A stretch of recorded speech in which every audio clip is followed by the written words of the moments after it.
My earliest sporting memory would probably be, I think, football-wise, and in terms of a big event would be World Cup '94, watching Brazil versus Italy in that final, and seeing Ray Houghton score against Italy, do that rollover, because we were all Ireland fans that year because none of the other home nations qualified. Watching Brazil, Romario, Bebeto doing the Rock the Baby celebration, some excellent memories from that World Cup, and the first probably event that I've taken in fully.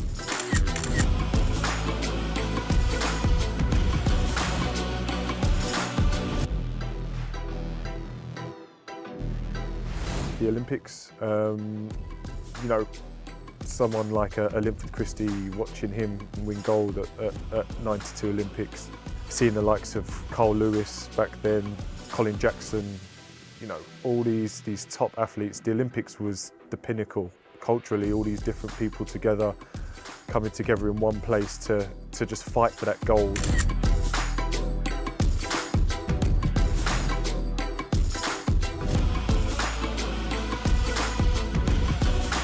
My youth career in football, when I was 15, I got the opportunity to go to Wimbledon. I hadn't been to an academy before, and I got the opportunity to go to Wimbledon for a trial. I'd always played county level, played district level, so I was good but hadn't ever got scouted, so this was a big opportunity for me. It gave me a belief, it gave me an understanding of, right, I'm good enough. Even though I got released from that football club, I then took it upon myself, having just finished school, having just done CVs at school for work. I used that to make a football CV. And fortunately for me, Luton Town were the first team to come back. And as they say, the rest is history.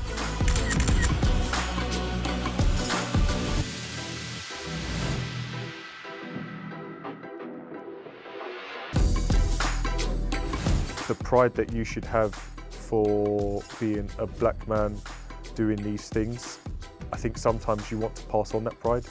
You want to be a role model. You want people to look at you and say, right, that's a shining light of a person, regardless of my skin colour. But if my skin colour and somebody looks at it and sees themselves in me, I'd like that pride to go on beyond me and into somebody else, where if they're proud of what I've achieved or what I've done, that I can inspire them to do something similar. I'm a powerful person for what I do. I have my own visions, I have my own goals that nobody's going to hold me back from. So don't let anybody else hold you back.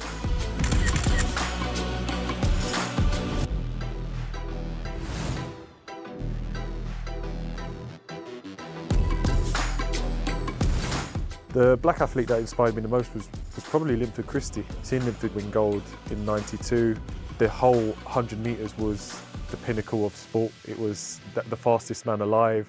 I was quick back then, but never that quick. Like, oh, I wish I could do that. I wish I could be that. And yeah, he was always a big inspiration.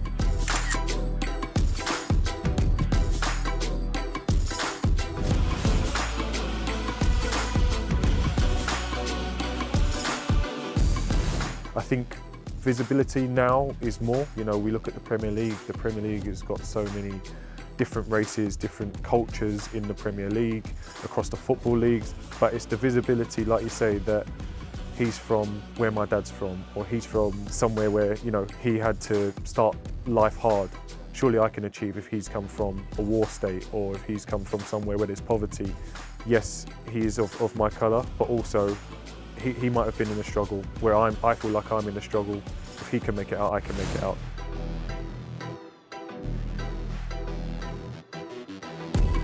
The toughest moment in my career would be at Aston Villa. Signed there as a 22-year-old for a lot of money, a lot of promise. And after 9 games, I found myself in Fabio Capello's first 30-man squad. So things were all rosy, looking good, but then I ruptured my Achilles. I come back, I make an unbelievable comeback, start the first game of the season, don't look back. During that season, I dislocated my shoulder a couple of times, so it was an issue. And then going into the new season, I unfortunately dislocated it in pre-season. I then dislocated it again in Europa League qualifiers. And then unfortunately on the Thursday after that, in the second leg, I popped it again. Therefore, so it was a 3 strikes rule, 3 strikes in a month, 3 dislocations in a month. So I had to have the surgery.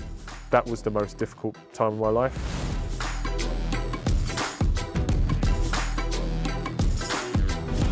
I always had quite a strong mindset in general, but if I did go back to that time where I was probably suffering from depression, I think at that point, I definitely would have reached out to someone, would have put my thoughts into somebody else's head for them to help me, rather than bottle it all up and wait for it to get better. Back in the day that, you know, you kind of, if you're strong, especially a tough centre half, you know, why am I going to go see somebody? I'm all right. I think nowadays I definitely would have spoken to somebody, and I think they would have given me more clarity earlier in my journey of that tough period, rather than right at the end when, you know, things are starting to get better.